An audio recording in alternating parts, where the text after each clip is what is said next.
Muy buenos días, sean todos y todas bienvenidos, bienvenidas a esta nueva actividad que se realiza en el marco de las cuartas jornadas académicas de literatura centroamericana que organiza la Facultad de Humanidades de la Universidad de San Carlos de Guatemala.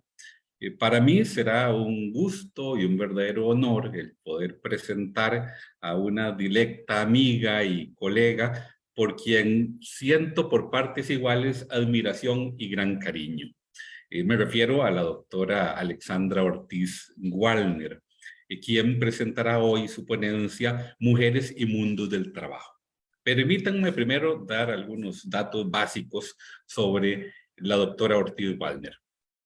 Alexandra Ortiz Wallner es profesora e investigadora en la Universidad de Costa Rica, es crítica literaria y cultural especializada en la región centroamericana y el Caribe, y también es curadora de prácticas literarias.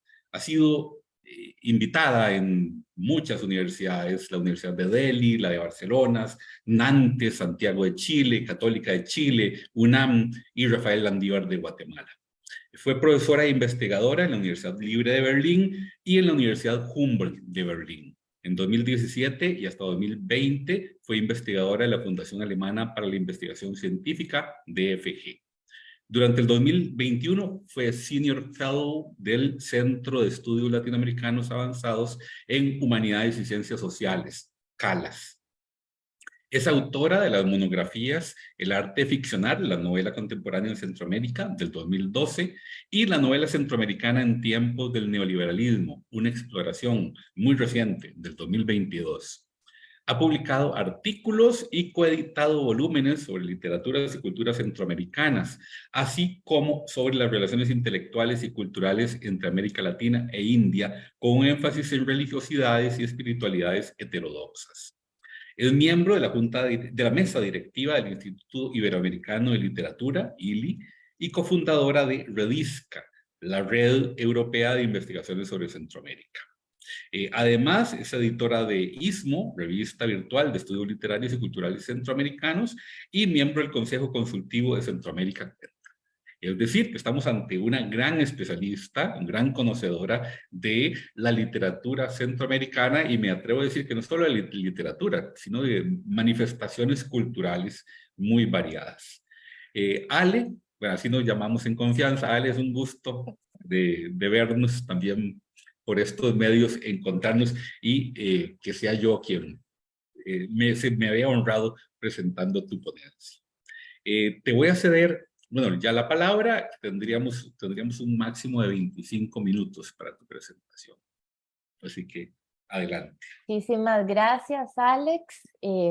Para mí es el honor que seas la persona que me acompaña hoy, y muchas gracias por la presentación y por haber aceptado también esta moderación.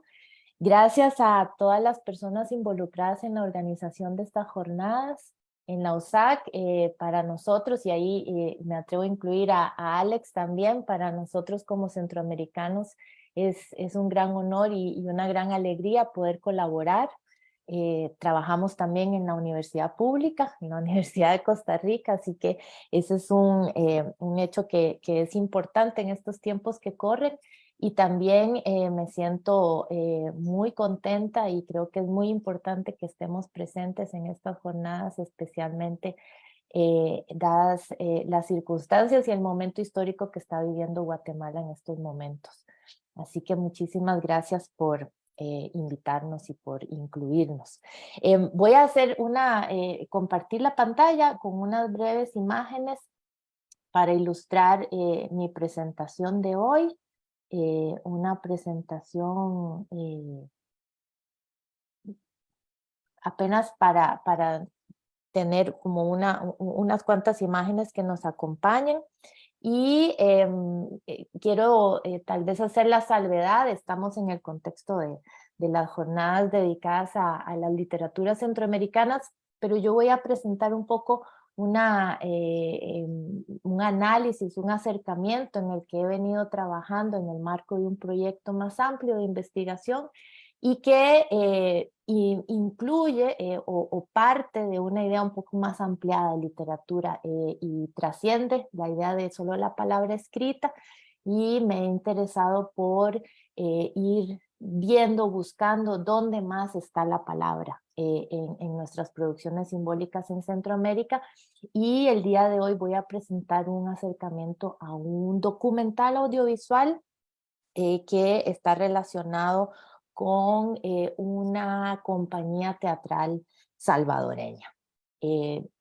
Empiezo un poco también por contextualizar de dónde viene este interés, de dónde vienen algunas de estas ideas y mi acercamiento a las producciones audiovisuales también como otras formas de narración y otras formas donde se están contando historias desde Centroamérica tiene que ver con un primer número ya de hace bastantes años que coeditamos Beatriz Cortés y yo en el 2006 para la revista Istmo. Fue un número dedicado a prácticas y producciones audiovisuales en el que logramos reunir a cineastas, artistas, escritores y escritoras para un poco en aquel momento dar a conocer, ¿no? Cartografiar un poco lo que en estos momentos ya es un campo bastante sólido de investigación al que se dedican muchos colegas en la región y fuera de ella.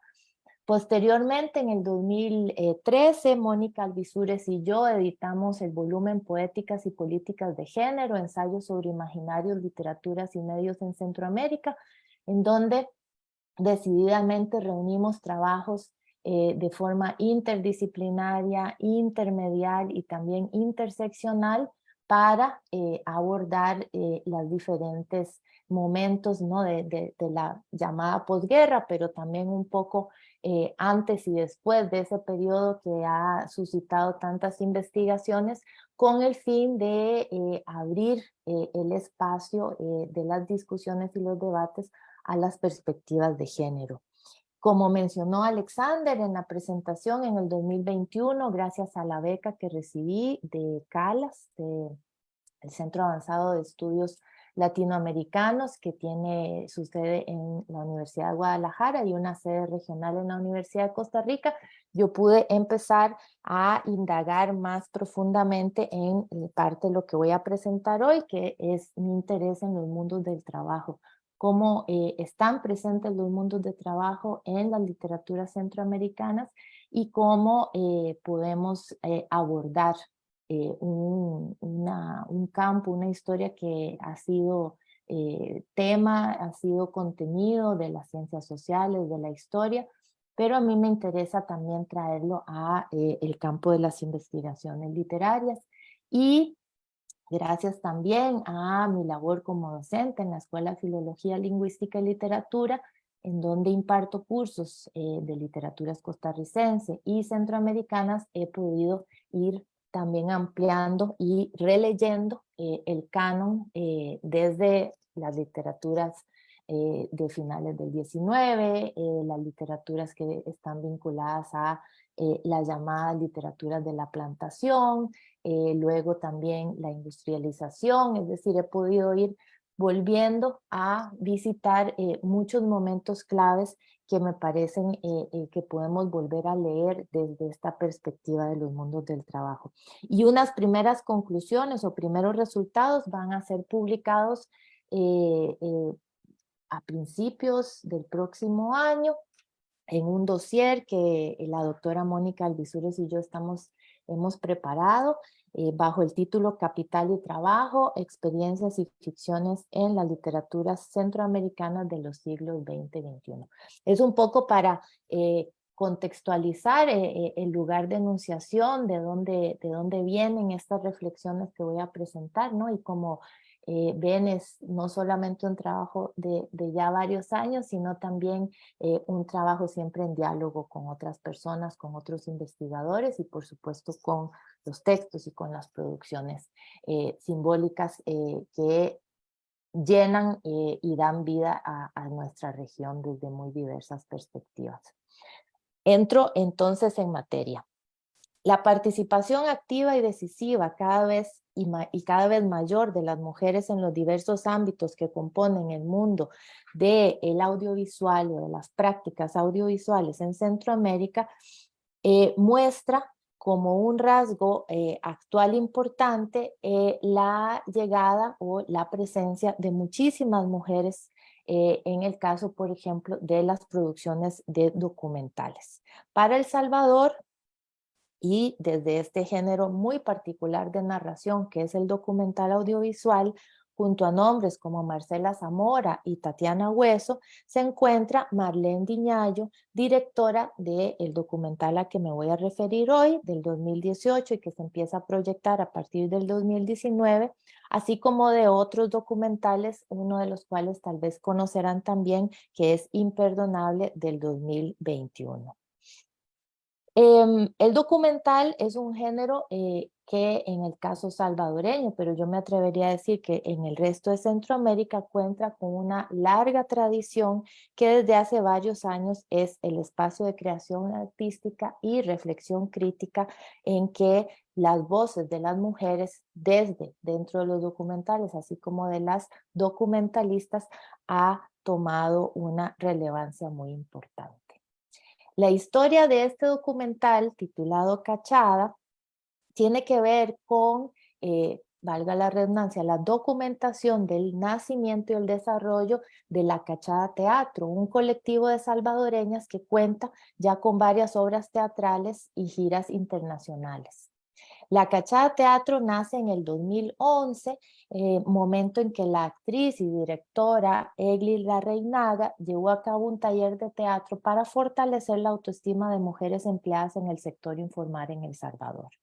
De ese grupo, 5 mujeres de la clase trabajadora, madres solteras, vendedoras ambulantes y empleadas domésticas, sumidas en circunstancias de precariedad, toman la palabra y siguen contando sus historias a través de montajes teatrales. El documental Cachada presenta a Magalí, Wendy, Magda, Ruth y Chileno que se ganan la vida como lo han hecho todas las mujeres de sus familias vendiendo en las calles y mercados de San Salvador.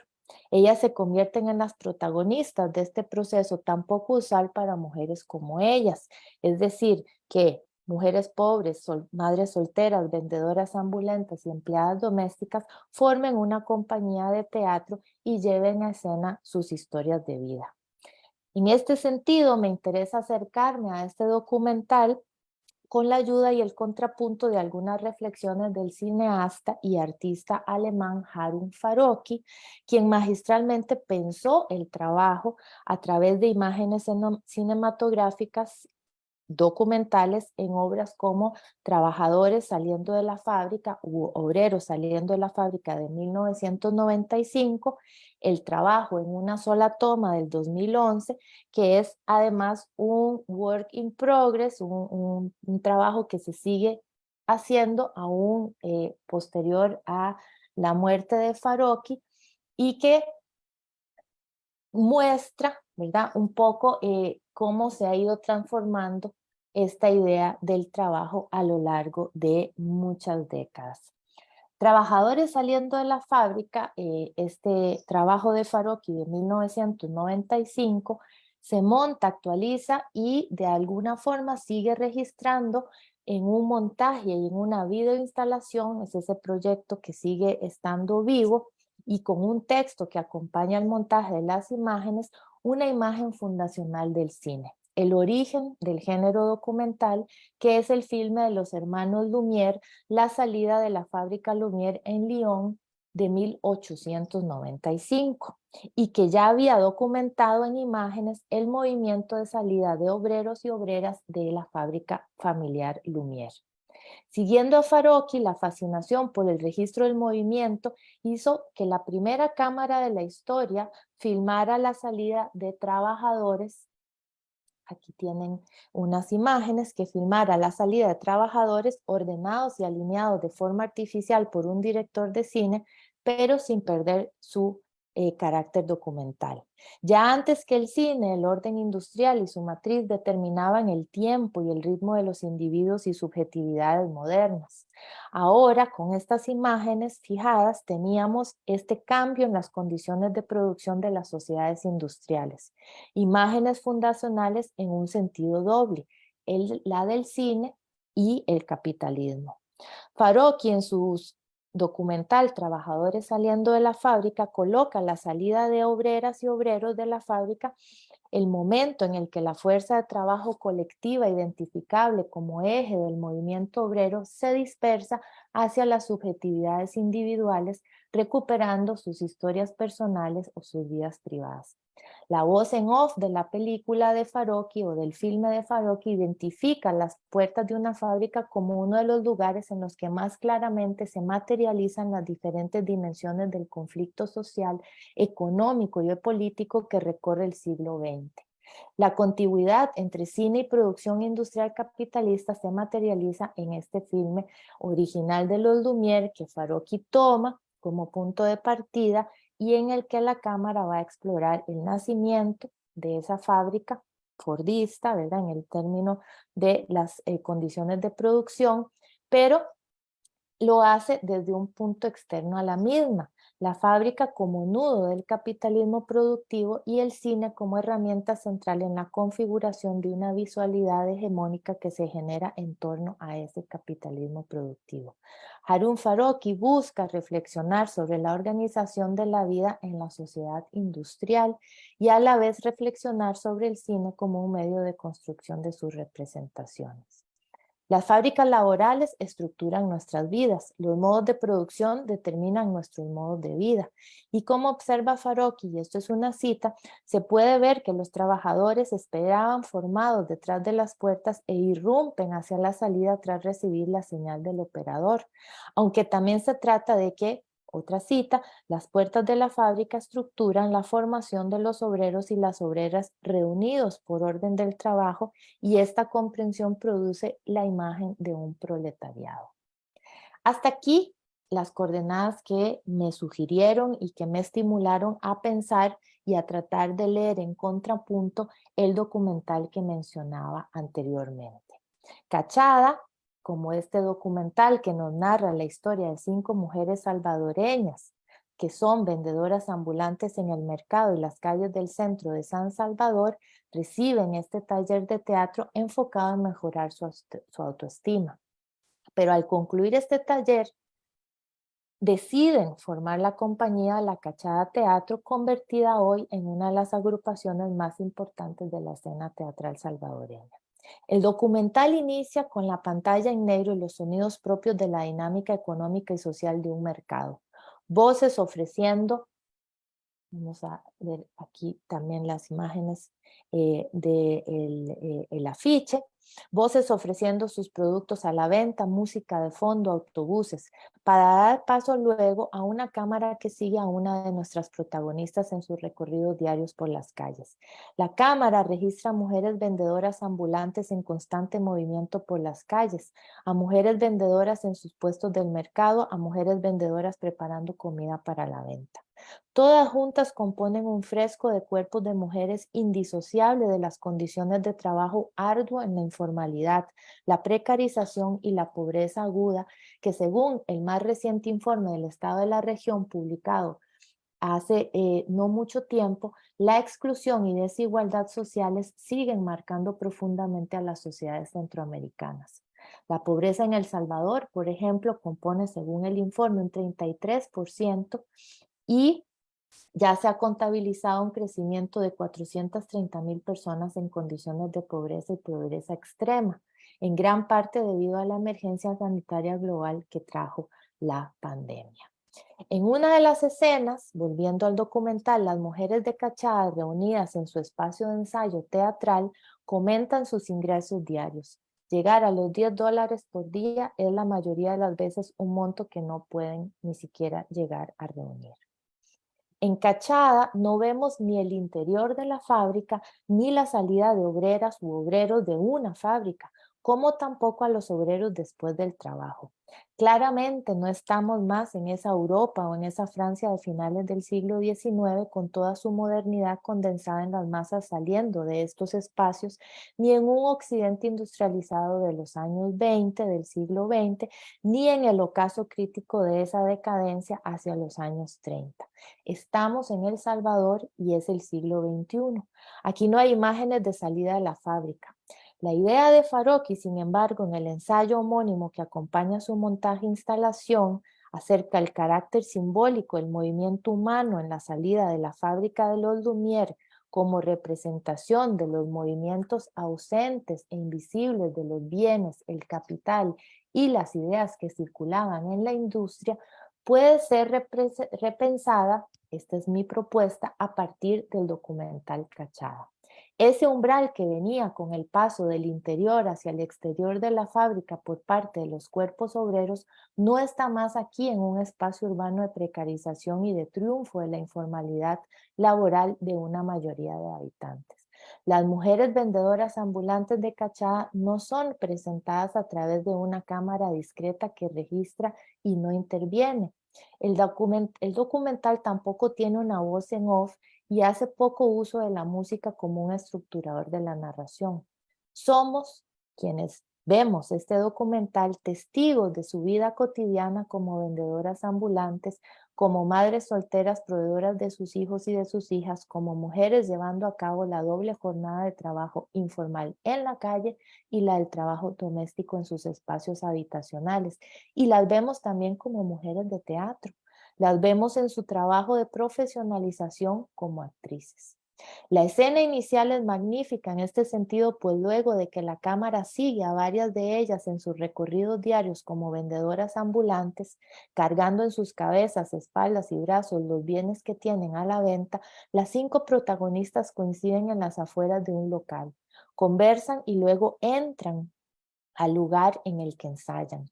Estas mujeres trabajadoras informales no salen de una fábrica, sino que se desplazan desde la fuera de la informalidad laboral hacia la dentro de un espacio de ensayo teatral, un espacio donde el trabajo se transforma para ser trabajo artístico, trabajo catártico, trabajo con la palabra, pues son sus testimonios los que le darán forma a la obra teatral que arman juntas y que se titula, la primera que ellas montan, Si vos no hubieras nacido. La discreción y casi naturalidad con que la cámara de Marlene Viñallo transita del espacio exterior al interior se va a repetir a lo largo de todo el documental, que irá intercalando estas escenas de pasos de un umbral entre el exterior y el interior, entre la calle y los espacios habitacionales, entre la calle y los espacios de ensayo de esa obra teatral.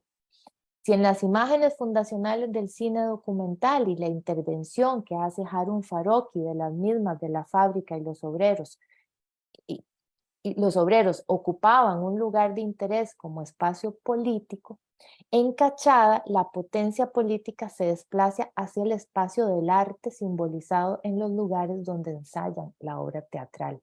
Un lugar estructurado por un lado por el trabajo corporal que van aprendiendo y profesionalizando estas 5 mujeres y por otro lado por el poder de sus desgarradores testimonios de violencia, de género y la narración de vidas marcadas y atravesadas por la guerra contra las mujeres, para citar a Rita Seagato y a Cristina Rivera Garza, entre otras quienes han escrito acerca de esta guerra contra los cuerpos de las mujeres.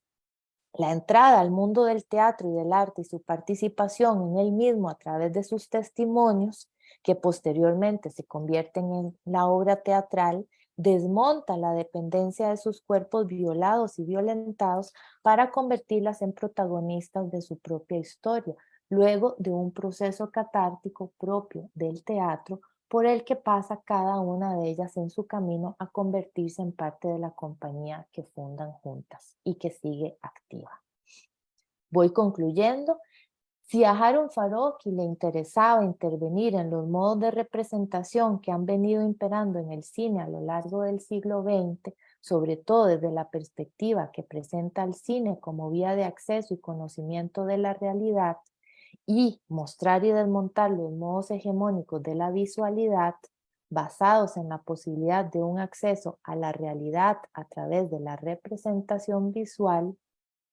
Y si bien Cachada no presenta una ruptura radical con ciertos modos hegemónicos de visualidad, sí creo poder percibir y leer desde el montaje visual de este documental Cachada un interesante ejercicio de desmontaje de las formas en que se han reflejado y generado ciertas visualidades, aquellas asociadas al capitalismo, asociadas a los mundos del trabajo y que en este caso radica en este acto, ¿no? En esta construcción que tenemos como documental, el punto de inflexión en su continuo paso de umbrales de ese exterior a esos interiores que van a revelar aspectos no solo de nuestra cultura visual y los mecanismos sociohistóricos que le otorgan su forma, sino acerca de otras formas de contar historias. Muchas gracias. Muchas gracias, Alexandra, por este trabajo tan sugerente que nos da muchas pistas sobre lo que está sucediendo en el mundo cultural centroamericano. Pues vamos a recibir, por supuesto, preguntas de que nos están viendo. Ya tenemos una, pero voy a empezar, que esa la desarrollé un poco más tu tesis. Voy a ir un poco más atrás, al puro inicio. Primero, a destacar algo muy importante de tu gesto como investigadora, y es que tu trabajo trasciende la palabra escrita, que es algo a lo que los críticos literarios, con nuestra formación específicamente literaria, filológica, nos hemos limitado, nos hemos constreñido. Y estás mostrando la necesidad de abordar otros discursos, en este caso el cinematográfico, en específico el documental. Podríamos pensar en otro, uno que está teniendo mucho desarrollo en Centroamérica, que es, por ejemplo, la novela gráfica. Así que ese punto, o sea, ¿cómo llegaste a eso, a esa necesidad de abordar otros discursos? Muchas gracias por la pregunta, Alex, porque es una pregunta que yo me hago también mucho cuando estoy trabajando con diferentes materiales. Y creo que en este caso tiene que ver, por un lado, con mi interés desde hace mucho tiempo en el registro testimonial, ¿verdad? ¿Dónde más encontramos el registro testimonial que no sea en esa forma tan canónica que fue la novela testimonial, como la conocemos y la estudiamos muchos durante muchísimo tiempo, ¿no? Y que ocupa un lugar muy importante en nuestras historias literarias. Pero yo quería buscar, ¿no? ¿Dónde están esos otros testimonios actualmente? ¿Verdad? Porque la forma testimonial sigue muy viva, está muy presente, por ejemplo, en la poesía, ¿verdad? Podemos pensar en muchos registros de poesía, se le puede llamar poesía social, poesía documental, pero algunos poetas e investigadores también la llaman poesía testimonial. Y el caso del documental me parece que es una forma muy cercana a esa palabra escrita que conozco muy bien, pero que nos permite ampliarla con la visualidad. Y ahí es donde entraría también lo que mencionabas acerca de la novela gráfica, ¿verdad? Cómo se amplían, cómo se rompen ciertas fronteras de nuestras ideas, tal vez muy clásicas, muy conservadoras, dirían algunos, de lo que es el texto escrito. Y me interesaba entrar a través de estos testimonios que están reunidos en una forma documental, visual, entrar también a la gran pregunta que ya la hacían críticos como Ángel Rama, ¿no? Y Cornejo Polar hace casi 50 años, y es la cuestión de la oralidad, ¿verdad? Cómo trabajamos nosotros también la oralidad y cómo podemos componer reflexiones críticas que nos permitan incluir también las prácticas de la oralidad, que un poco las hemos tal vez dejado de lado, ¿verdad? Nos hemos concentrado durante muchísimo tiempo en la palabra escrita, y creo que pensando, por ejemplo, en lo que ahora se llaman, bueno, literaturas indígenas o producciones literarias de otra manera, la música, ¿verdad? Hay como muchísimas otras producciones en el gran contexto, no sé, podríamos decir los estudios culturales, pero que siempre con la palabra, pensando en la palabra, cómo podría acercarme a estudiar estas otras formas, ¿verdad? Lo testimonial y las oralidades. Y encontré en ese trabajo especialmente también la conjunción con este otro interés que son estos mundos del trabajo. Ujú.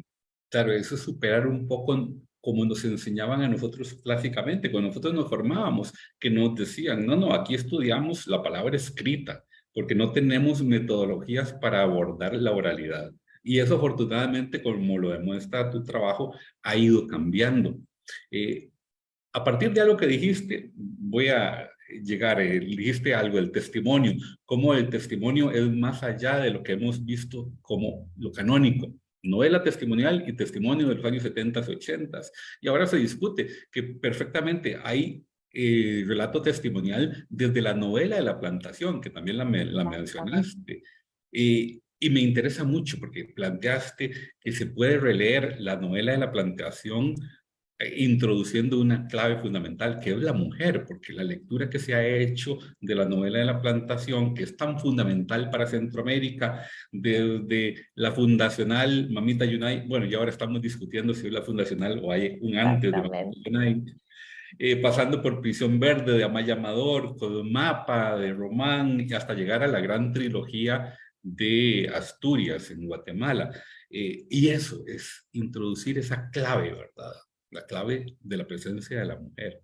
Sí, la presencia de la mujer y yo te diría que también la maravilla que nos permite hacer las relecturas de este gran canon, ¿no? Que marca tanto esos años 40, esos años 50 en nuestra región y es de qué manera las mujeres también participaron escribiendo acerca de esas dinámicas y pensaba, por ejemplo, no sé, en ensayos tempranos de Carmen Lira, ¿verdad? Acerca, por ejemplo, el ensayo que tiene sobre el grano de oro y el peón, ¿verdad? O sea, como ella ahí también ya está de alguna manera llamando la atención, ¿verdad? Acerca de ciertas condiciones del trabajo y lo hace desde su lugar de enunciación o recientemente como parte de esta investigación leía un artículo de nuestro querido colega y amigo Ronald Campos en el que él analiza un poema de Eunice Odio que es el poema Zafra,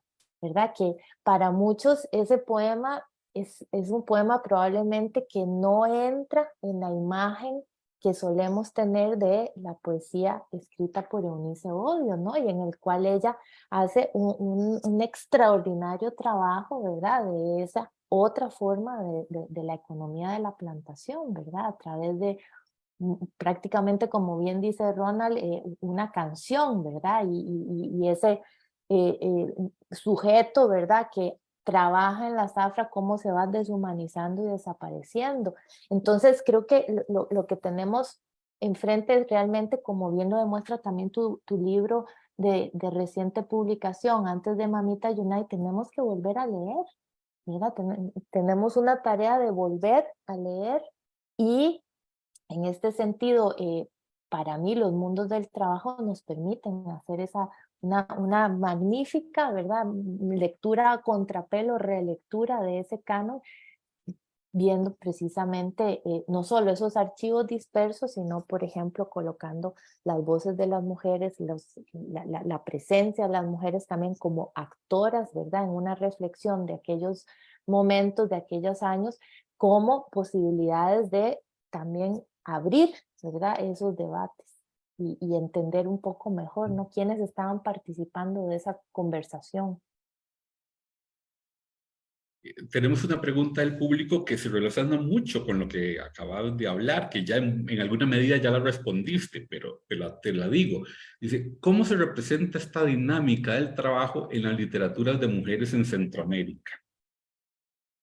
Es muy buena pregunta y tendríamos, yo creo, muchas posibles respuestas, ¿verdad? En el caso de lo que a mí me ha interesado, por un lado, como hablábamos ahora, mencionaba en mi respuesta anterior, me interesa hacer esa relectura, ¿verdad? De esas, especialmente de ese compuesto que sería la literatura, la plantación, la novela agraria, ¿verdad? ¿Quiénes son esos personajes que aparecen ahí? Pero también quiénes fueron las escritoras que se ocuparon y se preocuparon por incluir esos espacios y esas representaciones en sus escritos. Por otro lado, tendríamos también, viniendo más hacia nuestro tiempo, la década de los años 70, ¿verdad? La década de los años 70 es riquísima para poder estudiar desde la producción literaria de las mujeres en Centroamérica estos mundos del trabajo. Y pienso, por ejemplo, en una poeta que ha sido muy estudiada también por nuestra querida colega Marianela Muñoz, que es Eulalia Bernard, y su magnífico trabajo también intermedial, ¿verdad? Ahí está como el sonido, la música, la poesía que también rompe ciertas fronteras, no es solo la poesía escrita, en donde en negritud ella, ¿verdad? Una gran historia también como de los diferentes momentos del mundo del trabajo, desde la esclavitud, ¿verdad? Y viniendo a relacionado con, por supuesto, formas de resistencia política y de resistencia de las diferentes comunidades afro, por ejemplo, pero luego tendríamos, no sé, ensayo, ¿no? El ensayo de las mujeres, que también es una producción literaria que estudiamos relativamente poco, ¿no? Los ensayos de Ángela Acuña, por ejemplo, los ensayos de Vera Yamuni, incluso Yolanda Oramuno, a quien también estamos homenajeando en estas jornadas. Cómo hay ahí también unas grandes inquietudes, ¿no? De ese momento, porque era el momento en que también las mujeres estaban rompiendo, saliendo de esos espacios domésticos, de esos espacios privados hacia la esfera pública.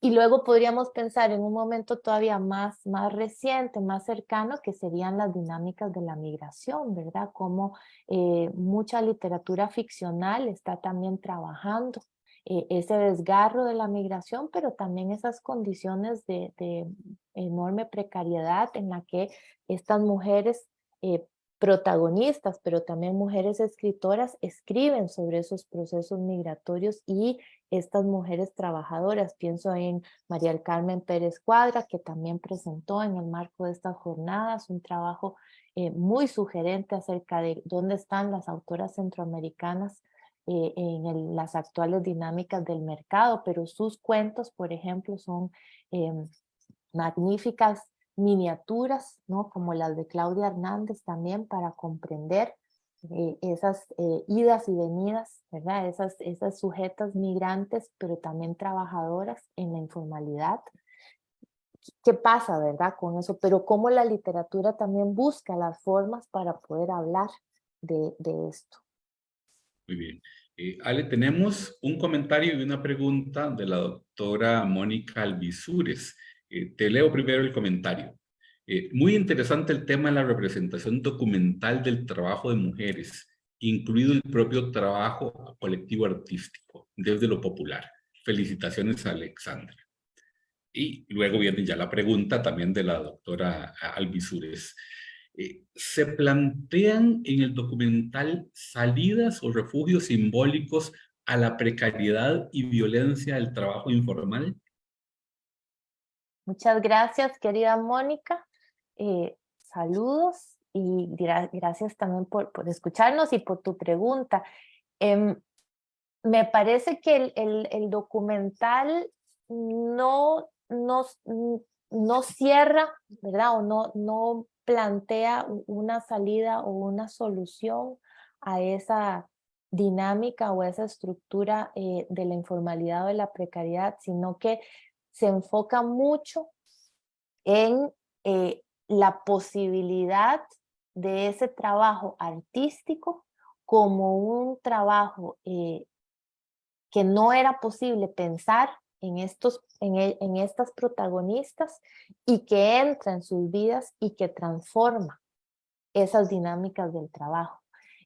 ¿Verdad? No se resuelve, ¿verdad? No es tampoco no es una respuesta utópica, ¿verdad? No es la salida a la utopía y el cambio, como podríamos pensar que tal vez lo hubiera presentado un documental de los años 70, ¿verdad? O de los años 80, sino es esa otra relación, ¿no? De estas subjetividades, pero también de estos cuerpos con otra forma que también es trabajo, ¿no? Y que es ese trabajo, el trabajo de no solamente el contar historias, sino el trabajo de la actuación, el trabajo de la dinámica de ese mundo, que es el mundo del teatro, que también es un mundo muy particular, ¿no? Y que exige eh, así como nos exigen las otras esferas de la creación artística, cierto tipo de compromiso, de continuidad, de sistematización, de estructura, y ellas entran, ¿no? Ahí, eso es muy, para mí muy fascinante, ¿verdad? Porque la compañía de teatro sigue existiendo hasta hoy, ¿verdad? Ellas siguen montando, se siguen presentando, hacen giras internacionales, pero no, no no es que sustituya, ¿verdad? A esas otras formas de subsistencia que en ellas, pues, según se entiende por lo menos desde el documental, siguen estando presentes en sus vidas. Ale, vamos a ir ya Sí. redondeando. Si quisieras presentar algunas conclusiones así brevemente de tu trabajo o que hacia dónde se proyecta tu trabajo, qué es lo que ves en perspectiva en este sentido. Sí, tal vez el trabajo se empezó a hacer cada vez más grande. Necesitamos muchas vidas para poder realmente hacer todo lo que me ha sugerido, ¿no? Esta idea de tratar de entender esos mundos del trabajo a los que todos pertenecemos, ¿no? Pero desde estas producciones simbólicas. Eh, y a mí un poco en lo que estamos ahora, precisamente con Mónica, es terminando ya de revisar este dossier que vamos a publicar. A mí me parece muy importante, ¿no? Que también podamos publicar resultados de estas investigaciones. Luego pienso armar también un pequeño libro, ¿verdad? Con estas diferentes, una especie de lectura diacrónica, sincrónica, ¿verdad? De momentos claves.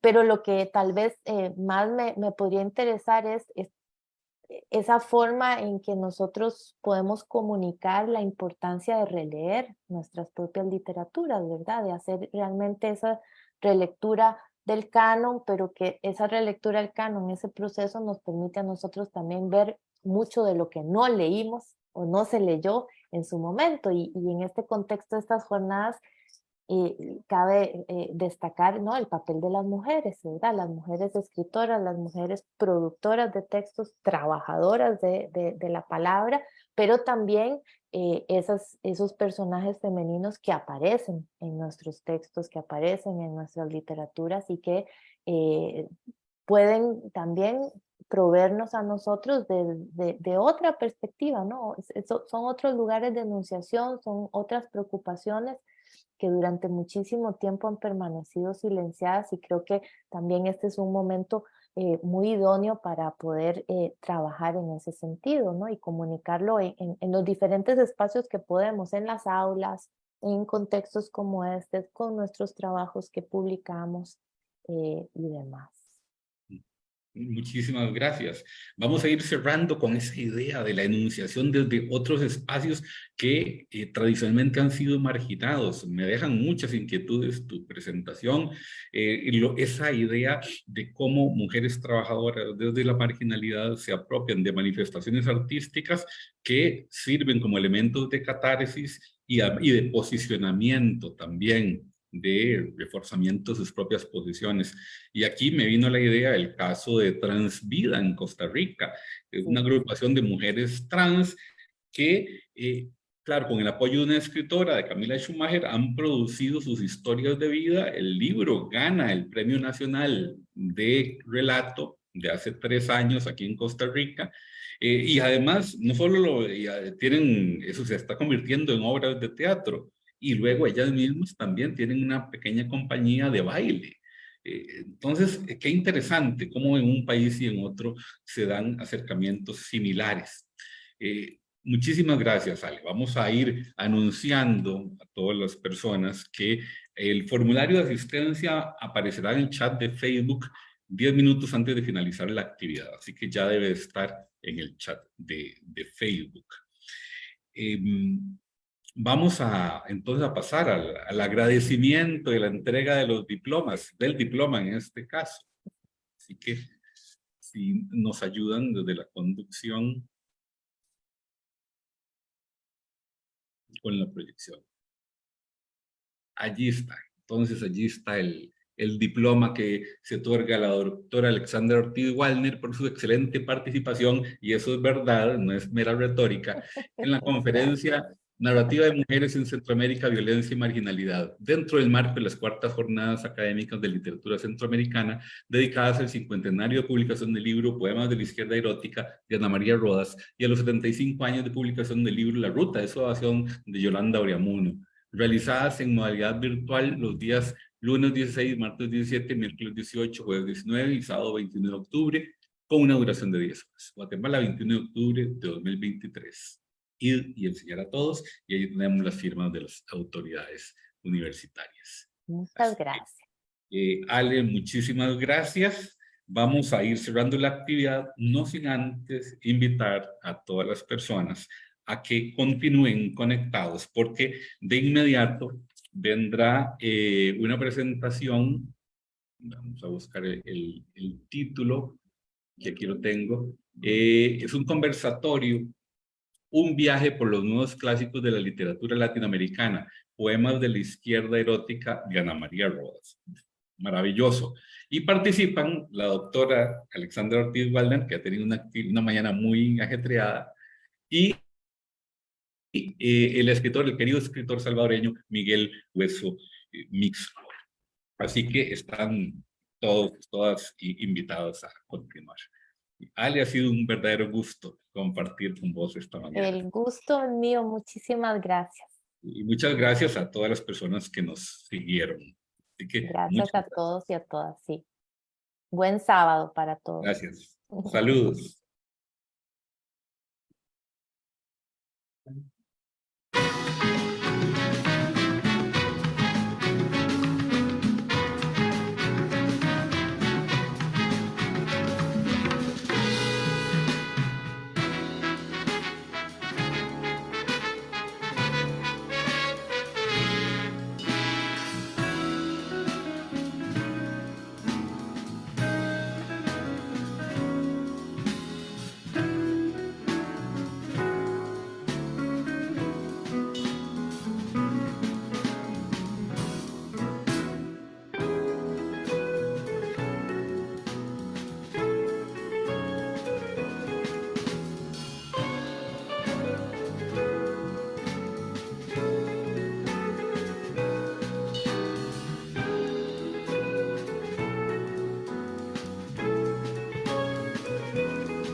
Somos Humanidades.